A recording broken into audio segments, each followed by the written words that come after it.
Começa agora o programa Hora e a Vez da Pequena Empresa, sempre levando para você muitas informações e atrações. Confira.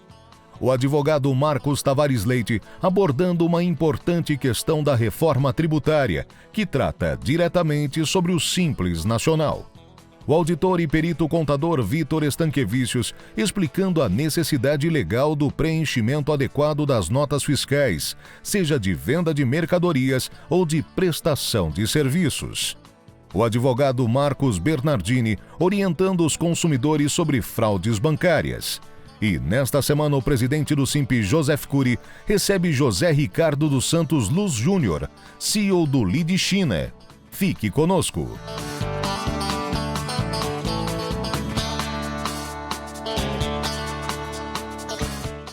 Tanto na Câmara dos Deputados como no Senado Federal, tem se colocado que na reforma tributária não será tocado no Simples Nacional. Ou seja, estão assegurando a manutenção do Simples Nacional. Todavia, o que nós identificamos na PEC que foi aprovada, que agora está sendo examinada no Senado, é que diferente do que se tem hoje, onde se permite mesmo a empresa do Simples Nacional transferir créditos tributários do PIS e do COFINS, em algumas situações até mesmo do ICMS, pela redação atual que foi aprovada na Câmara, a empresa que adquirir insumos de uma outra empresa optante do Simples Nacional não poderá aproveitar créditos do PIS, COFINS ou do ICMS.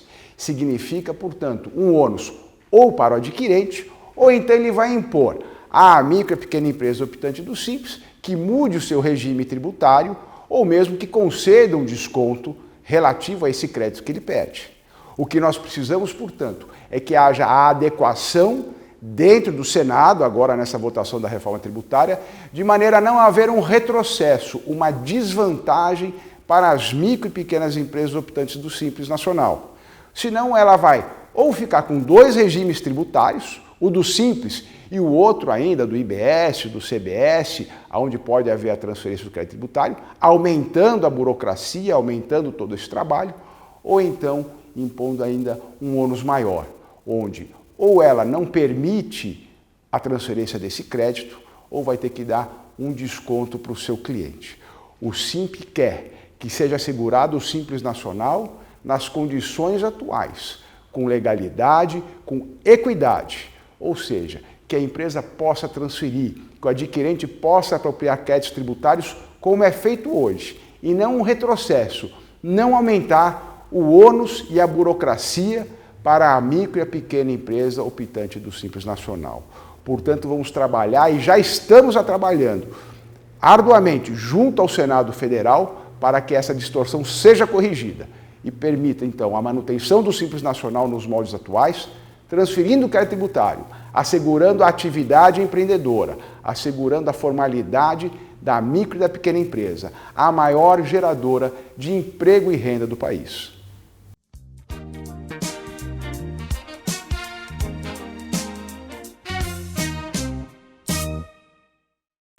A nota fiscal é um instrumento jurídico, é um documento fiscal adequado para acompanhar as mercadorias do transporte, no transporte ao seu destino final, ao destinatário.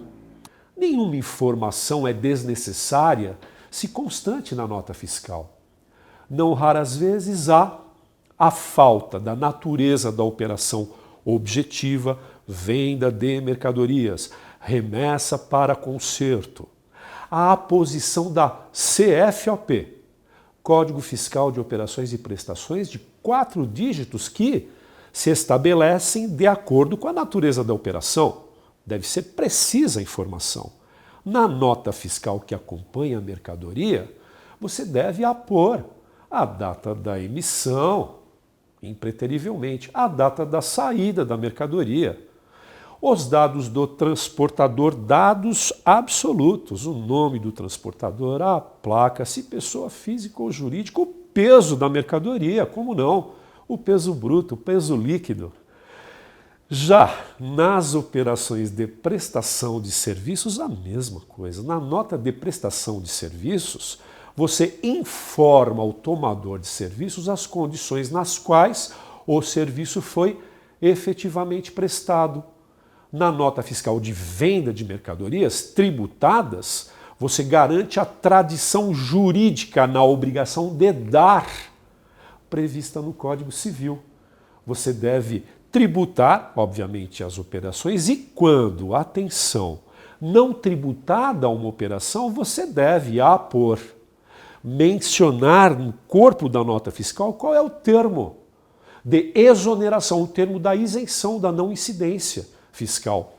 Já nas notas de prestação de serviços, muita atenção para discriminar cabalmente qual foi a prestação de serviços realizada, qual é o vencimento, e importante.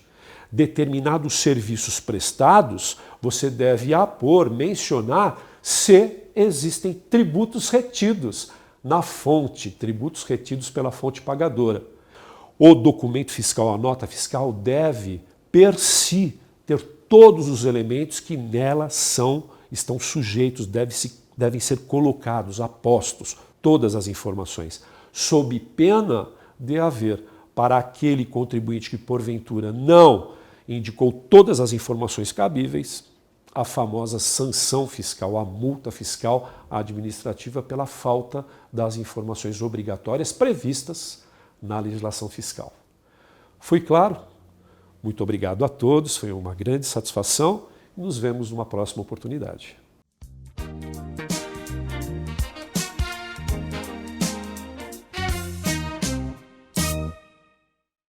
Clube Simp Vantagens. Um presente para você que utilizou ou utiliza algum serviço do Simp. Economize seu dinheiro em mais de 300 estabelecimentos com descontos de até 60%, serviços gratuitos e sorteios para você.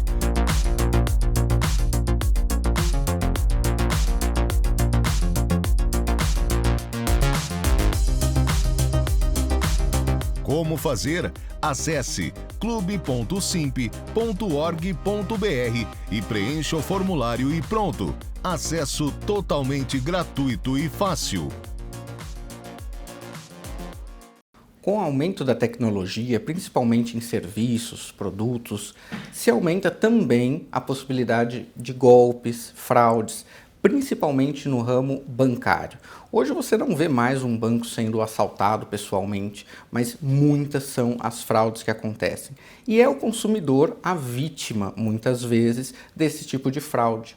Não é uma ou duas vezes que a gente acaba vendo notícia de um consumidor que teve o seu cartão clonado, a sua conta invadida, o seu aplicativo bancário bloqueado, o seu internet banking com algum tipo de problema. Então, muitas são as situações. E o consumidor ele precisa se prevenir de alguma forma. É óbvio que a responsabilidade por isso é do banco, é dele, então, o dever de trazer segurança ao consumidor. E o consumidor, na medida do possível, se proteger e não cair em algumas armadilhas de alguns golpistas, de alguns fraudadores. Por conta disso, evite, de toda forma, clicar em qualquer tipo de mensagem, e-mail ou aplicativo que não seja confiável. Muitos desses aplicativos ou desses e-mails acabam baixando programas, baixando ali vírus ou algum tipo de programa que rouba senha ou traga algum tipo de bloqueio no seu celular, exatamente para pegar a senha, entrar no aplicativo, fazer transações, impedindo, inclusive, que você possa fazer corretamente a transação. Na dúvida, não clique em nada, não baixe nenhum aplicativo que não seja confiável, nunca dê a sua senha por telefone, por aplicativo ou por mensagem. Então, fique atento, acompanhe todas as suas transações e o banco ele tem responsabilidade por qualquer eventual prejuízo que você tenha em razão disso. Na dúvida, procure o Banco Central, faça uma reclamação no Banco Central ou no Procon do seu estado.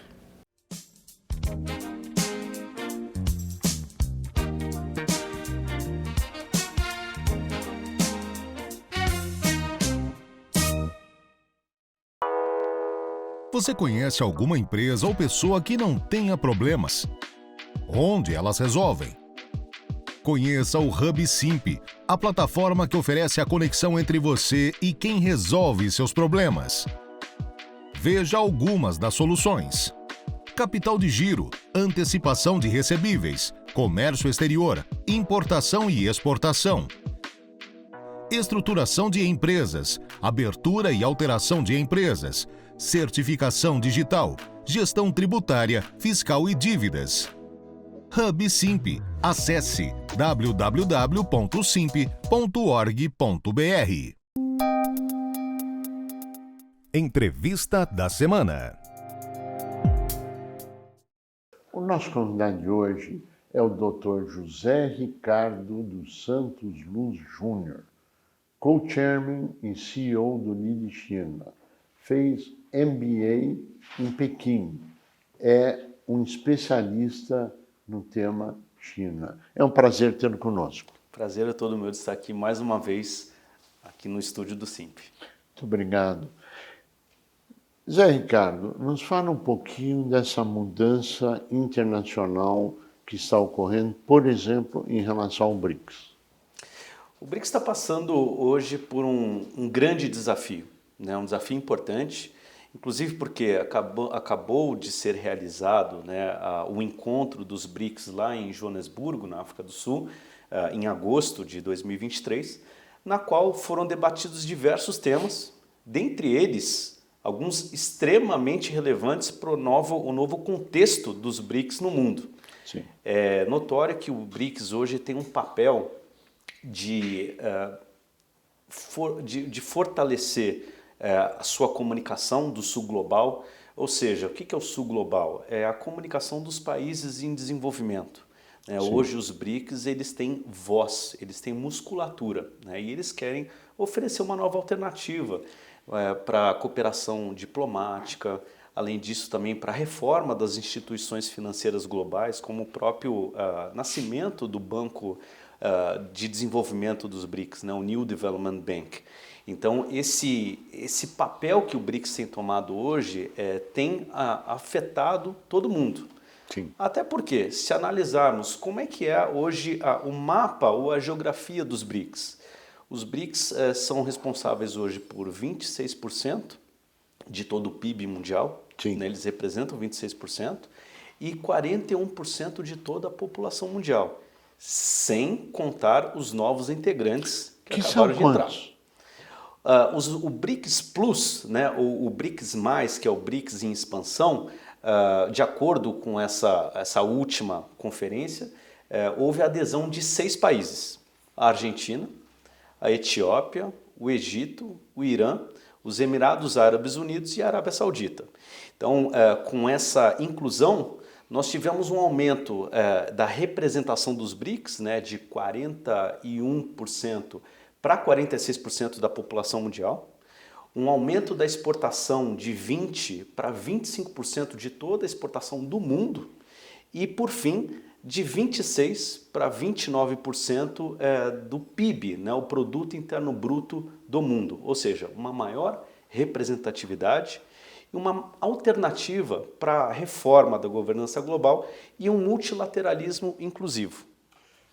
Traduzindo de uma forma bem mais simples, é um novo desenho mundial que está aí colocado, onde se coloca uma moeda nova, onde se coloca novos meios de pagamento, ou seja, praticamente metade da população mundial dizendo que querem uma nova forma de governança no mundo, é isso? Exatamente isso. Os BRICS não são contra o uso da moeda, do claro, dólar. Claro. A moeda do dólar é uma moeda internacional que se usa na importação e exportação em todo o mundo. Sim. O que o BRICS tem debatido é sobre a construção, né, de alternativas. Sim. Alternativas ao uso da moeda. Tanto que hoje é falado sobre a desdolarização. Sim. A desdolarização, uma das alternativas, já acontece, por exemplo, entre o Brasil e a China. Os bancos entre o Brasil e China já desenvolveram, né, o uso do yuan ou do renminbi, que é a moeda do povo, nas importações e exportações. Então, entre Brasil e China já há o uso da moeda chinesa. Sim. Isso por consequência, tem uma velocidade na transação, né? Então um custo de tempo e também um custo operacional pela flutuação do dólar. O fato de você usar uma moeda do yuan entre Brasil e China já diminui a flutuação, né, causada pelo dólar. A volatilidade do preço, é isso? Fica mais em conta. Bem, isto está caminhando rapidamente para mudanças. Mas não vamos esquecer que, atrás de tudo isso, a China, agora em setembro, comemora 10 anos da Rota da Seda.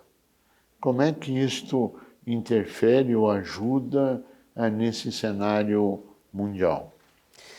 Esse é um ótimo ponto, inclusive porque com essa celebração dos 10 anos do Cinturão em Rota, né, que é a nova Rota da Seda, a rota marítima e terrestre, temos visto um desenvolvimento e um fomento não só da infraestrutura, como também da economia digital. E quando eu falo economia digital, a gente também não pode se esquecer da telecomunicação 5G, da inteligência artificial, do IoT, que é a internet das coisas, a computação em nuvem, o blockchain e diversas outras tecnologias que trazem maior benefício diretamente para toda a população.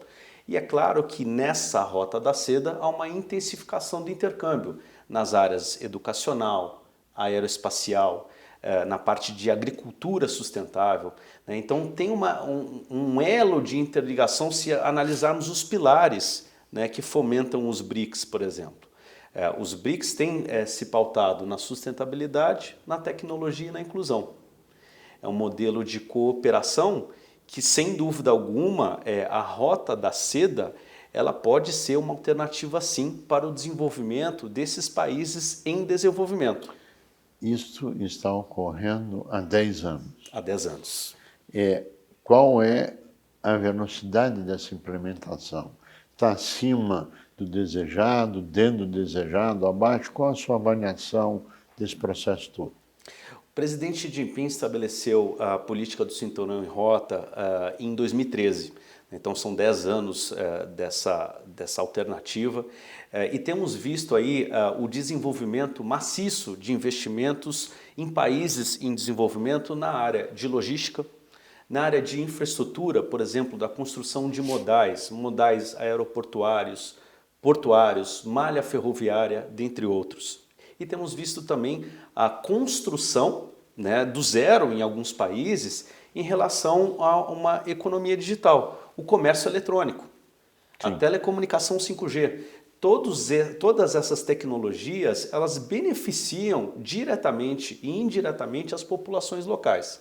E nós temos visto a América Latina aderindo majoritariamente à política do Cinturão em Rota, como também o continente africano, o continente asiático, né, de uma forma muito exitosa. Há claro que uma série de desafios, né, mas acredito que cada país está tendo a sua interlocução com a China para verificar qual que é o modelo mais viável para essa aproximação. Este processo, claro que afeta diretamente vários países e o Brasil. Nos conte alguns exemplos de sucesso da integração empresarial China-Brasil. O Brasil e China têm uma relação muito exitosa, muito bem sucedida. É uma cooperação ganha-ganha, de respeito mútuo, reciprocidade. Nós vamos comemorar a relação agora em agosto de 2023. Brasil e China estão celebrando 49 anos dessa relação diplomática, né? Uma relação que começou em 1974. No ano que vem, em 2024, são 50 anos de uma parceria global estratégica. O que quer dizer isso? São poucos países no mundo que a China considera como um parceiro global estratégico, uma cooperação abrangente. O Brasil é um deles. E o Brasil tem se beneficiado, sim, especialmente agora com a visita do presidente da República do Brasil à China, né, no começo de 2023, nós tivemos aí uma celebração da relação Brasil-China numa nova era, baseado nessa questão de reindustrialização sustentável, ou como o próprio vice-presidente da República, o Geraldo Alckmin, comentou, uma neoindustrialização, que a China vai ajudar muito na questão Sim. da agricultura sustentável e na manufatura inteligente. Então nós temos visto a China como um parceiro estratégico, não só em termos da intensificação da importação e exportação brasileira. A China é um grande player, né, um grande ator nessa relação, como também a China tem investido maciçamente no Brasil através do investimento estrangeiro direto. Investimento estrangeiro direto em diversos segmentos. O segmento de infraestrutura, o segmento de energia. Energia, eu falo não só dos combustíveis fósseis como o petróleo, como também da energia limpa, né? A própria vinda dos carros elétricos aqui para o Brasil, né? Isso tudo tem trazido benefícios e vantagens ao mercado brasileiro. Existe, indiscutivelmente, uma diferença cultural da China e do Brasil. Essa integração nas empresas, claro que a nível macro está mais do que claro, 49 anos indo para 50 anos, e nas empresas, isto tem sido exitoso também, tem sido factível? Qual tem sido sua experiência nisso? Brasil e China, em questão de distância territorial, nós temos 17 mil quilômetros. Sim. Né? Mas, ao mesmo tempo, a gente tem uma integração cada vez maior com o povo chinês. Só no estado de São Paulo, há aproximadamente 300 mil chineses já vivendo aqui, né? Como os brasileiros. É claro que há uma série de diferenças culturais, tanto na parte de relacionamento interpessoal, como também na cultura de negócios. Mas esses desafios, esses ajustes, eles são naturais como qualquer outra cultura. Que levam à evolução, é isso? Que levam à evolução. Bom, comenta-se na grande imprensa que a China está com um problema interno de não crescimento, de empresas em dificuldade econômica. Qual a sua visão desse cenário? Eu acredito que a China, essa não é a primeira crise, né? A China tem passado por diversos desafios, mas eu entendo que há uma série de alternativas que a China tem implementado para ultrapassar, para vencer esses desafios e continuar crescendo. A gente não pode se esquecer, por exemplo, que a partir da abertura do mercado, né, da reforma política, econômica e social em 1978 pelo Deng Xiaoping, a China, de acordo com o Banco Mundial, ela tirou 770 milhões de pessoas da pobreza extrema, de 78 até 2020. Dr. Zé Ricardo dos Santos Lu Júnior, nós queremos agradecer muito a sua participação, aos esclarecimentos, o brilhantismo e o seu conhecimento sobre a China, que transmitiu a todos os nossos telespectadores. Muito obrigado. E a você que esteve conosco, nosso mais profundo agradecimento, com a certeza que estaremos juntos na semana que vem. Até lá. Nossos agradecimentos aos 52 países que nos acompanham. Acompanhe você também. www.simp.org.br